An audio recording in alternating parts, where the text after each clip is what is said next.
En el conversatorio entonces nos acompañan Vicky Vera Perdomo, presidente de la Junta Directiva y rectora del Colegio del Centro Educacional Conquistadores, y Joanny Benítez Sánchez, rector del Colegio La Salle de Envigado y también miembro de la Junta Directiva. Bueno, Gloria y Diego, muchísimas gracias. Creo que suficiente información tenemos, datos, estadísticas, percepciones. Muchísimas gracias por ello. Yo quiero que empecemos con una reflexión importante. Entre octubre y noviembre del 2024 se redujo por el DANE el 14.4% de la natalidad a nivel nacional. 14.4, eso es bien significativo y digamos que tenemos fresquita esa información. Y además, en una entrevista que se le hizo al secretario de Hacienda de Medellín, la inversión que ellos tienen presupuestada para la educación es de 2 billones de pesos. Entonces ahí viene el cuestionamiento. Baja la natalidad, tenemos que mirar la calidad educativa, cómo estamos gestionando con eficiencia los recursos, qué está pasando en esa brecha entre oficiales y no oficiales, por qué Medellín lo vemos en la mitad en los resultados y vemos un 9% de deserción. Miren pues ahí vienen más preguntas que ustedes tienen ahí. Una de mis conclusiones es que tenemos que provocar muchísima sinergia para trabajar y digamos tratar de, no sé si de cerrar brechas se trata, pero sí que la educación sea una sola y que finalmente logremos esa transformación de sociedad que estábamos buscando.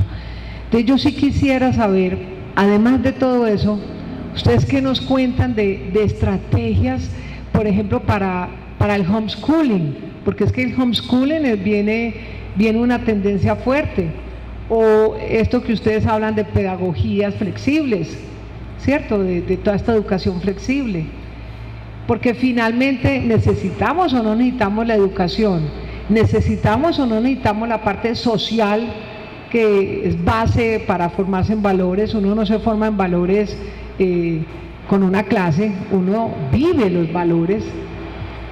Cuando hablamos de la natalidad entre los jóvenes, cuando hablamos, bueno, tantos datos tan importantes que ustedes nos arrojaron, entonces yo sí quisiera tener esa reflexión de, bueno, no tenemos aquí la fórmula, esto con seguridad se va para otro conversatorio que profundice estos datos, pero sí digamos a ver ustedes qué estrategias, ustedes los dominan, entonces qué estrategias nos regalan.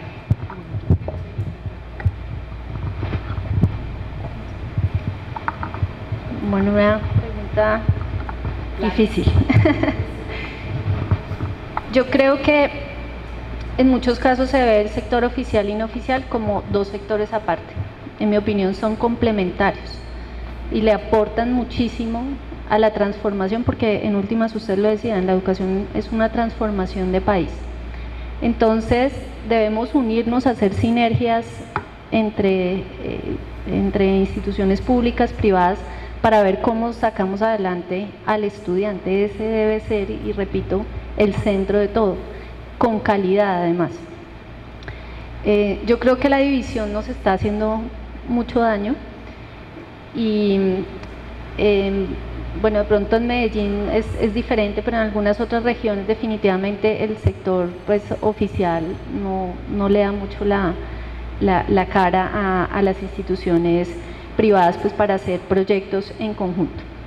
El homeschooling definitivamente es una tendencia mundial, pero a la vez en otros países donde sí se mide, tiene unas tasas de deserción más altas y tiene además algunos inconvenientes, por ejemplo, en la socialización de las personas que se educan bajo este esquema. Yo creo que la educación tradicional tiene unas ventajas también muy grandes que desafortunadamente muchas veces no sabemos nosotros decir, y permítanme la palabra, aunque suene feo, como vender, en el sentido que a veces A las familias, por ejemplo, les hace falta información. Ellos simplemente dicen, bueno, homeschooling, más barato, más flexible, ¿qué más da? La misma educación. No, no es la misma educación. Y nuevamente las tasas de deserción son más altas, siendo que supuestamente es más fácil porque lo tengo en la casa y solamente es conectarlo a internet. Entonces es un llamado para esa compenetración con el sector oficial. Hoy en día, por ejemplo, cursos de inglés se necesitan muchísimo para el bilingüismo, y hay colegios privados que no usan las instalaciones en ciertas horas del día. Entonces quizás, por ejemplo, con la gobernación, con la alcaldía, se puede mirar como todas esas interrelaciones, no solamente en voucher, no solamente en concesión, pero también hay otras muchas opciones en donde podrían colaborar.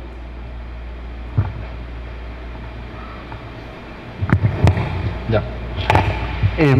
Sin lugar a dudas, yo creo que existe, y creo que Medellín es un ejemplo de eso, yo creo que ya, para Colombia, y es la relación que existe entre el sector público, el sector privado y la academia. Y yo creo que eso ha pasado en una esfera, y digamos desde mi perspectiva y experiencia, hay instituciones educativas que tienen una voz muy fuerte que puede sonar en otras esferas, incluso en el sector público, y cómo influencian, digamos, la toma de decisiones. Pero una golondrina no hace verano, y necesitamos ese trabajo mucho más fuerte entre el sector público y el sector privado. El 20% de la matrícula, el 25% en Medellín, es del sector privado. Ese no es un dato menor. Y cómo visibilizamos el impacto que eso tiene, y cómo visibilizamos ese trabajo que se logra desde las instituciones privadas, digamos, al impacto social. Y hay otras esferas que se visibilizaban. Al principio nos mostraba en la presentación el impacto que tiene en generación de empleo, los otros factores adicionales, por supuesto con el estudiante en el centro.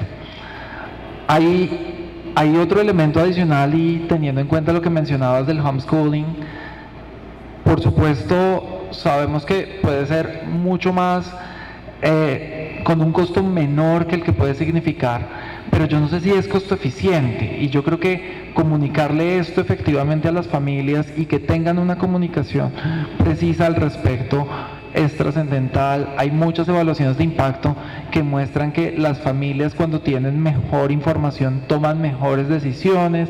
Hay experimentos con mensajes de texto que se les envía en distintas partes del mundo. En Perú es uno, donde se les da tips. Pero yo creo que visibilizar y conocer también la importancia de las habilidades sociales y emocionales es clave. Hay habilidades socioemocionales que solo se pueden trabajar de manera colectiva. Yo no puedo desarrollar trabajo en equipo o empatía exclusivamente solo si no tengo una relación.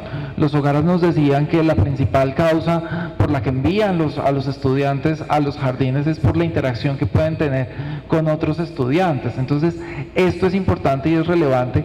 Yo creo que algún segmento de familias lo conoce, pero necesitamos visibilizar mucho más el impacto que eso puede tener, y comunicarlo es clave, pero solo poder, y es importantísimo crear esas sinergias que existen entre la academia, digamos, con universidades que también tienen un posicionamiento y una reflexión muy fuerte, con las instituciones privadas y las públicas, porque en últimas estamos prestando un servicio educativo.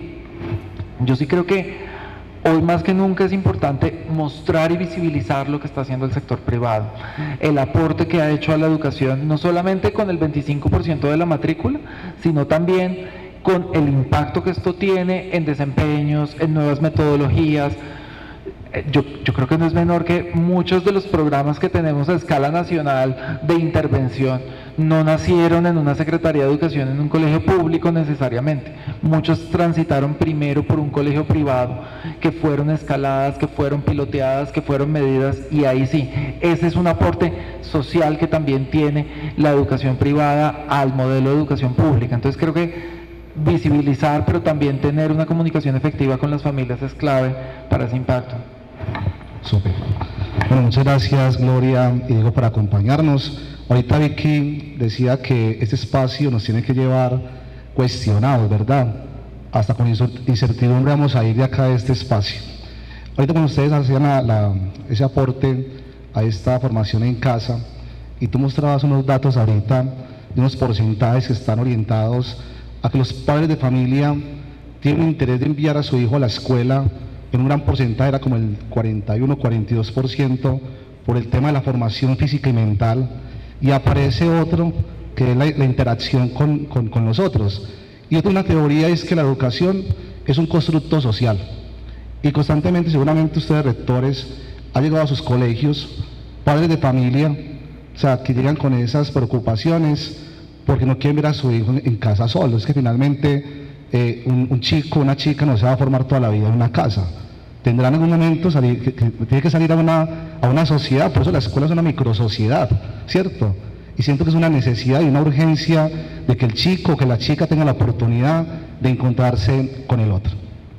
Les hacen una pregunta en este espacio, y es que ya hemos visto muchas estadísticas, muchos datos, y yo quisiera preguntarle a los dos, y es cuál sería ese mensaje de inspiración para que esta proyección a veces de incertidumbre que estamos viendo acá con estos resultados se convierta en un signo de esperanza para los colegios que trabajamos todos los días en la educación.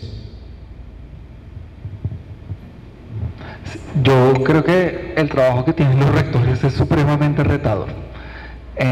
Incluso en las reflexiones que tenemos con grupos de rectores, también a veces es muy solitario, y por eso celebro estos espacios de encuentro entre rectores, entre saber cuál es mi reto, porque tal vez no siempre se lo podemos comunicar al equipo, porque tenemos que darles esta sensación de seguridad, de reducir la incertidumbre, de todo va a estar bien, de tenemos que ir para esa visión.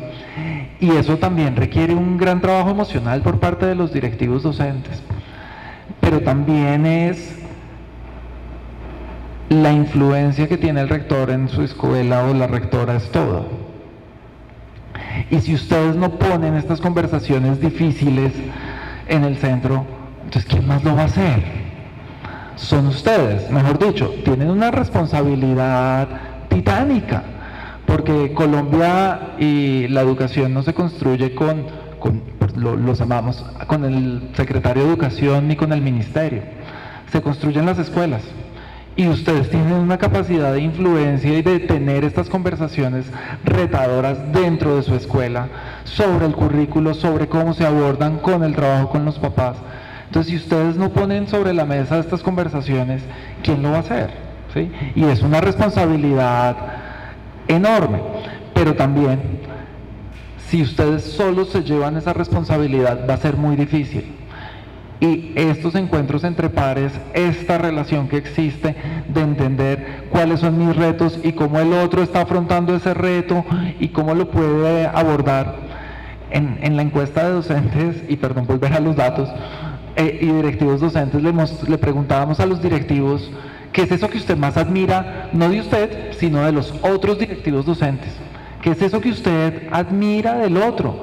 Y la principal respuesta era la forma como solucionan los problemas, ¿sí? Para todos. Cerca del 70% decía el otro aborda el problema de una forma impresionante.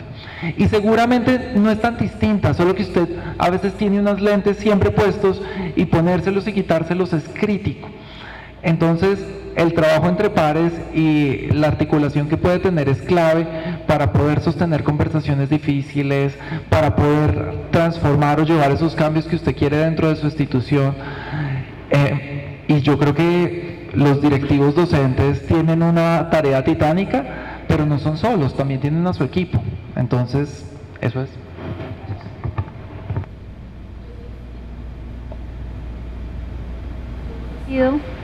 Yo coincido plenamente con Diego, la inspiración en otros que también hacen un trabajo parecido y además aprender de otros siempre nutre las posibilidades de que uno pueda llegar más allá.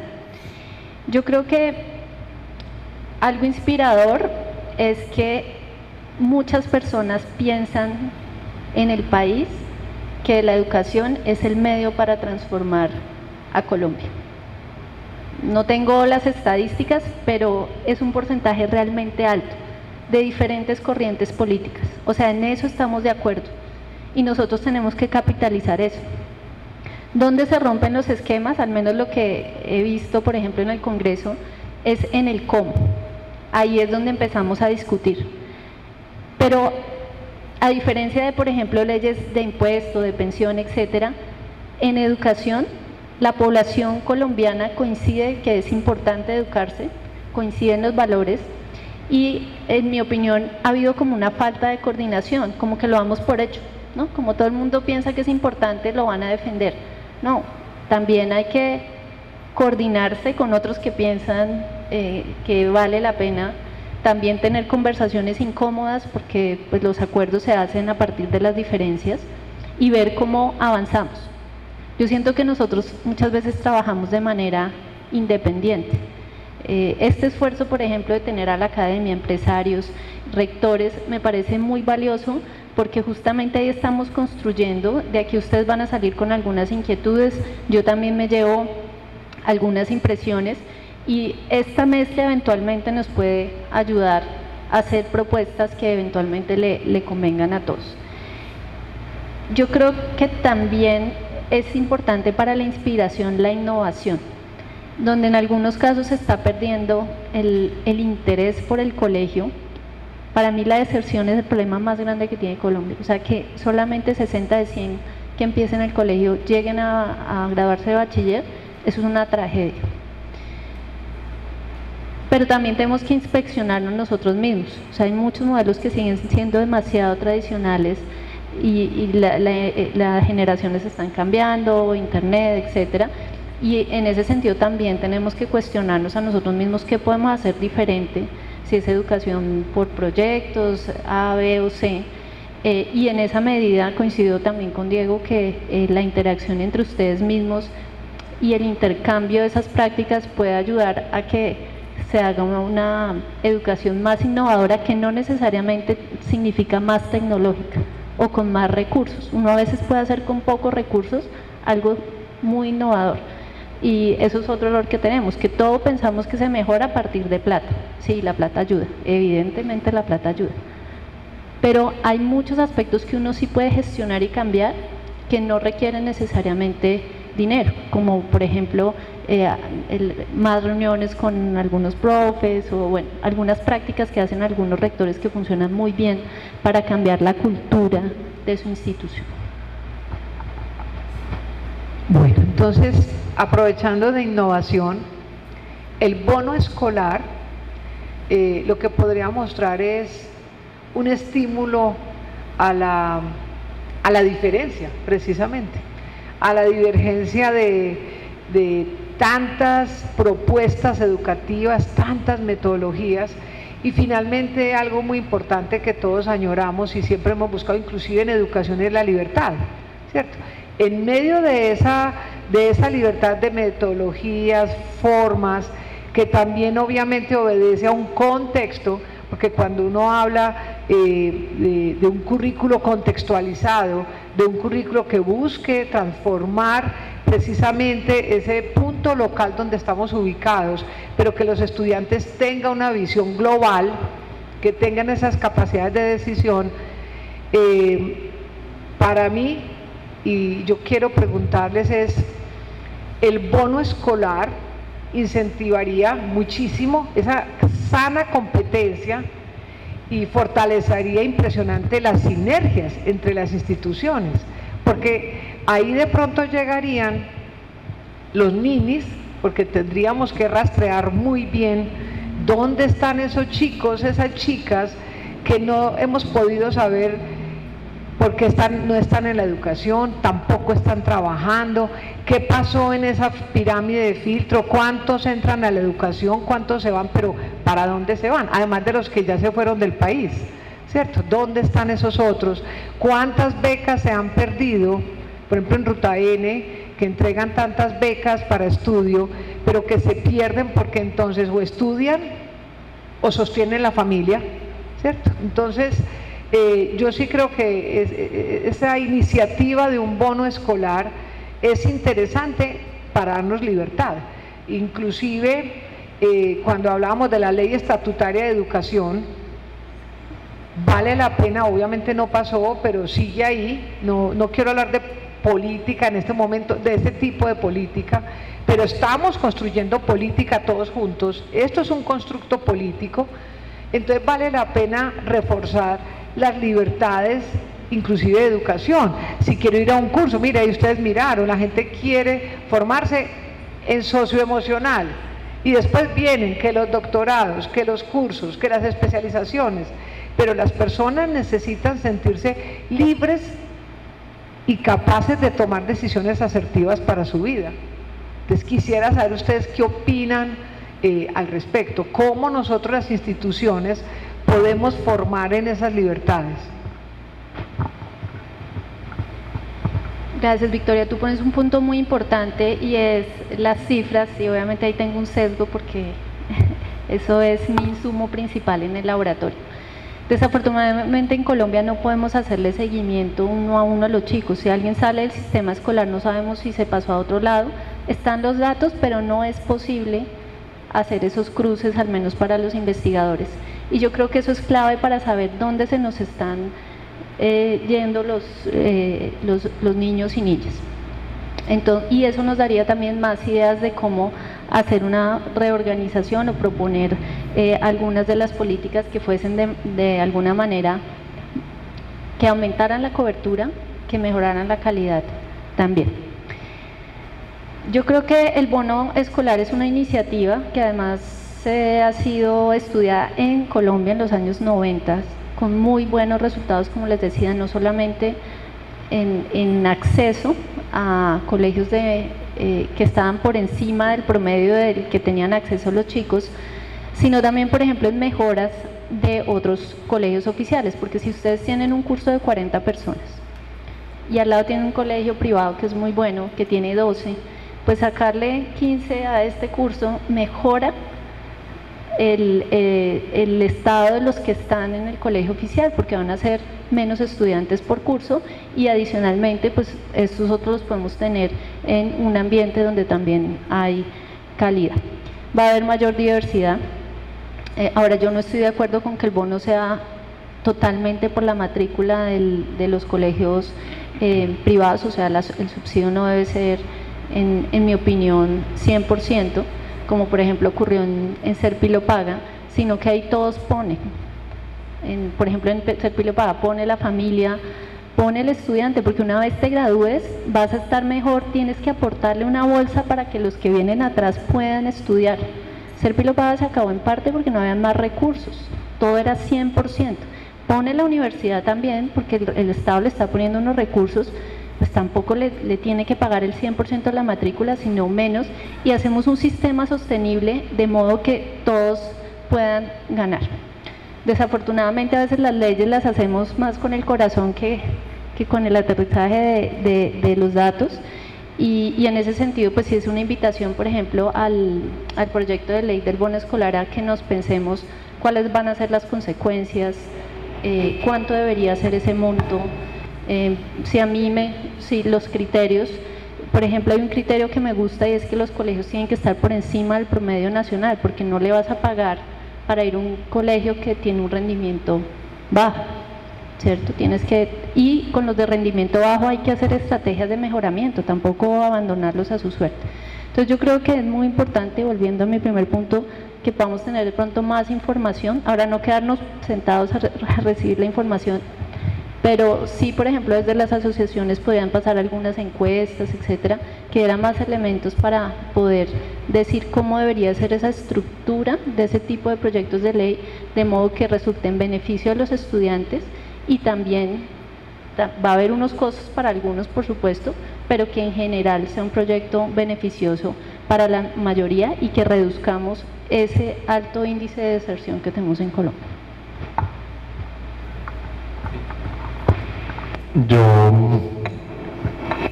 Hay como dos elementos que se me vienen a la cabeza. Uno, definitivamente en Colombia la educación es importante, el 98% de los hogares dice la educación es muy importante.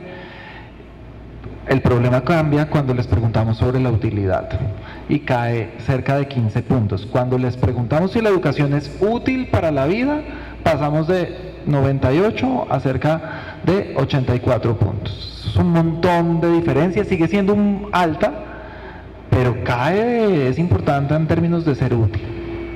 Y yo coincido contigo cuando hablas de la educación para la libertad y lo que se supone que es la educación para la libertad, y es que permita que todos los niños, niñas, jóvenes y adolescentes puedan alcanzar su potencial, puedan desarrollarse plenamente, puedan transitar efectivamente a donde ellos quieran transitar, sea ser emprendedores, sea trabajar, sea construir su proyecto de vida con todos los bemoles que se pueden tener. Y yo creo que esa libertad también transita por decir que es importante en términos de los valores para cada familia, para cada hogar. Para mí es mucho más importante una educación orientada a X, Y, Z y W. Yo me sorprendí mucho en la encuesta cuando de repente veo que para los hogares la asignatura más importante que puede existir es matemáticas, y la segunda más importante es inglés. Y también estaba esta creencia, esta encuesta de los hogares es representativa en la ruralidad y en la ruralidad dispersa, muy dispersa, y las respuestas no son distintas, son exactamente iguales, matemáticas e inglés, en los contextos.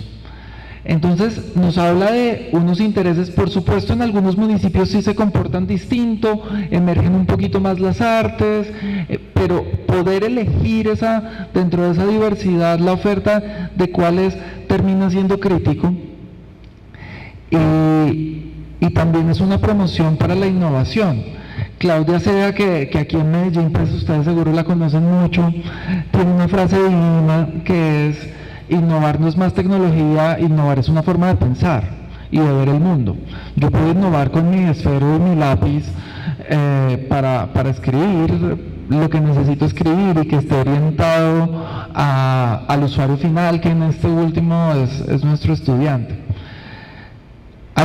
Y el segundo elemento tiene que ver con los incentivos. Yo sé que Serpi lo paga y Generación E tienen muchos comentarios, pero algo mágico sí pasó, y es que cuando uno mira cuántas universidades teníamos acreditadas de alta calidad antes del programa y después del programa, pues el crecimiento es enorme. Y yo creo que son estas externalidades las que nos benefician como país, más allá del programa, que por supuesto estoy muy de acuerdo con digamos la diferencia que tiene que existir en el aporte, pero esos incentivos hizo que tuviéramos en el centro a la calidad, y que la calidad fuera un elemento diferenciador para poder asignar más o menos recursos y también transitarlo por la sostenibilidad. ¿Cómo podemos aprender de eso para este ejercicio del bono escolar? Que creo que es muy difícil, digamos, en términos de las consideraciones que tiene que tener. Cómo tienen el centro de la calidad, cómo hablamos no solamente de atención de estudiantes, porque hoy ya tenemos matrícula contratada en muchos lugares, ¿sí? Y el Estado no puede proveer ese servicio, entonces tenemos grandes operadores como Fe y Alegría, como los hermanos lasallistas, que los adoramos, gracias por llegar a muchos lugares donde no hay Estado, y ellos han hecho Estado haciéndolo. Pero tener en el centro de la conversación la calidad es crítica, y cómo podemos tener esos incentivos a distintos actores del sistema. También hay una conversación pasando que tiene que ver con el sistema general de participaciones. Pasamos a un incremento enorme del 39.5% de los ingresos corrientes de la nación. Eso es mucho dinero, pero el presupuesto en educación ha venido aumentando históricamente muchísimo, ¿sí? En términos reales ha venido creciendo, pero si todo se lo lleva a funcionamiento y el pago de salarios a docentes y maestros, que por supuesto son importantes y los necesitamos y los honramos y son claves, pero ¿y entonces qué estamos invirtiendo en calidad? Y aquí es importante siempre tener en el centro esta conversación de calidad. Y yo resueno mucho con lo que dijiste, Gloria, de la educación es un servicio público que se puede ofrecer por distintos tipos de actores. Y el sector privado o el sector no oficial es un actor clave para poder aprender, para poder generar capacidades, pero si no visibilizamos eso, la conversación va a ser que solo los recursos se pueden ir al sector oficial. Y yo creo que aquí estamos cometiendo un gran error.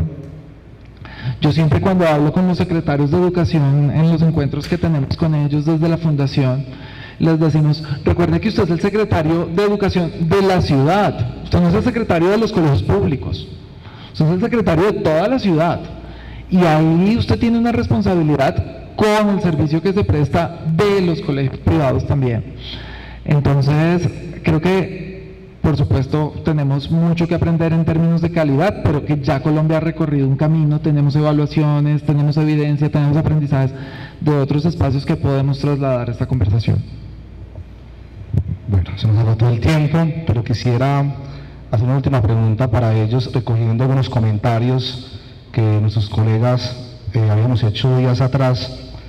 Y es un tema que fue lo primero que usted empezó a tocar ahorita, y el tema de la natalidad, ¿verdad?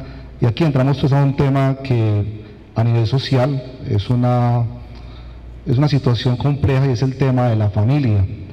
Y entonces, teniendo en cuenta la caída que estamos teniendo en este momento, ese descenso de natalidad, ¿de qué manera los colegios podrían influir positivamente en esa percepción de la maternidad y paternidad, por ejemplo, fomentando un cambio cultural que valore más la familia? Porque el tema de la natalidad es más complejo en este momento, y vamos a tener una década bastante amplia donde vamos a ver esa crisis en los colegios. Hombre, ¿qué podemos hacer? ¿Qué estrategias? ¿Cómo podemos revisar esa percepción frente a esa realidad que estamos viendo de que los colegios se alimentan precisamente por los chicos, por los niños, y no lo vamos a tener en la escuela? Frente a esa realidad que estamos viviendo, ¿de qué manera podemos fomentar un cambio positivo que puede impactar desde la escuela?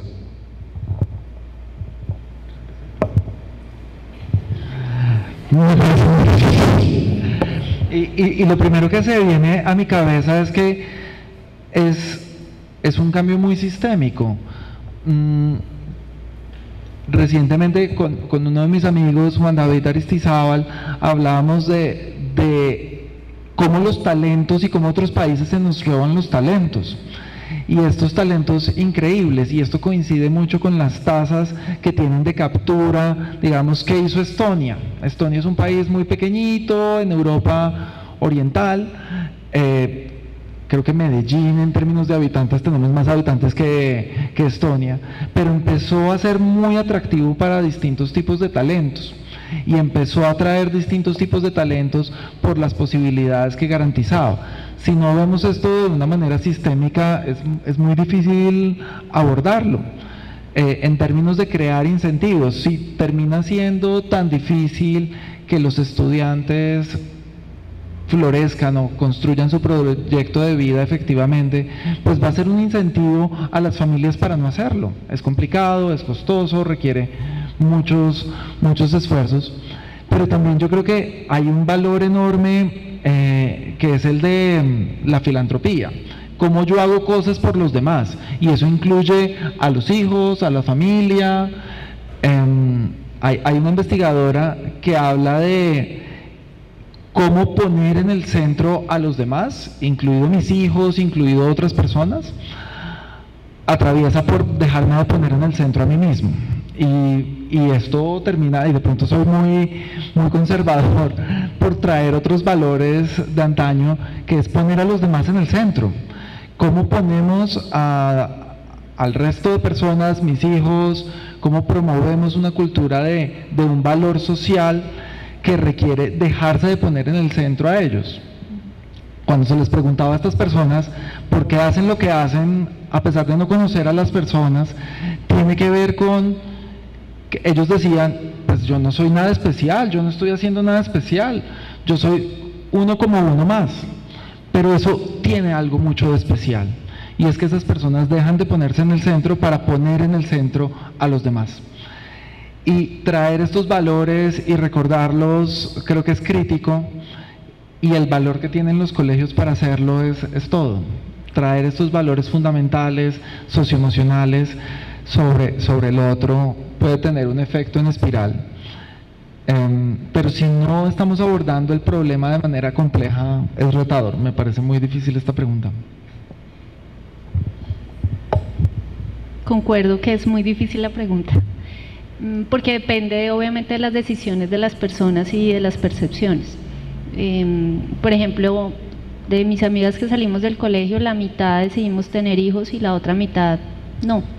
Y son opciones de vida completamente respetables y tienen otras motivaciones diferentes a las que yo tuve para tener una familia. Entonces, yo creo que sí hay factores externos que definitivamente, o sea, hay factores internos que eso no los vamos a poder cambiar. Es lo que cada uno considera, piensa, si encontrar la persona o no ideal para tener niños. Y hay unos factores externos que sí pueden ser manejados de alguna manera, como por ejemplo el pesimismo o el positivismo con respecto a la situación.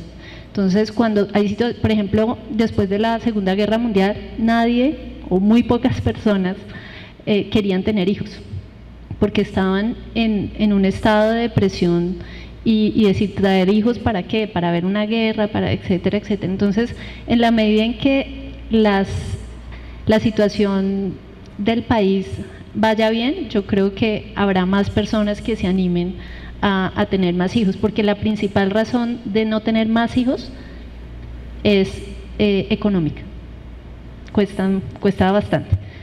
Y ya hay otras razones que vienen detrás. Para mantener la tasa, y les boto un dato, se necesita que por cada mujer en promedio tenga 2.1 hijos, yo sé que no se puede, pero 2.1 hijos por mujer para mantener, en promedio, para mantener la tasa de natalidad constante. Estamos en 1.7, o sea, ya estamos por debajo, así que sí,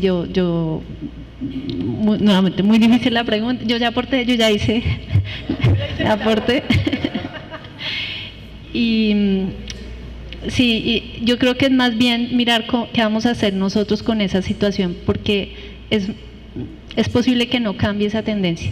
Entonces, la pregunta es más bien cómo reaccionamos nosotros dentro de nuestras posiciones, dado que eso casi que es un hecho de la disminución de la población, ¿qué hacemos nosotros? Bueno, nos quedamos con muchas preguntas. Vamos a citar a otra reunión donde podamos exponer todos y construir en conjunto. Yo creo que aquí esto vale la pena, porque ya ustedes dos tan amablemente, Gloria y Diego, nos regalaron generosamente estadísticas, perspectivas, o sea, ahí hay mucho, y como nos van a mandar las memorias, las vamos a compartir. Entonces yo creo que la tarea que se sigue es cada uno mírela, estúdiela, póngase en comparación con esas estadísticas, haga paralelos y construyamos ideas. Juntos, de verdad que seríamos imparables en esta gran misión de educar y transformar la sociedad. A todos, muchísimas gracias por haber asistido y hasta una próxima oportunidad.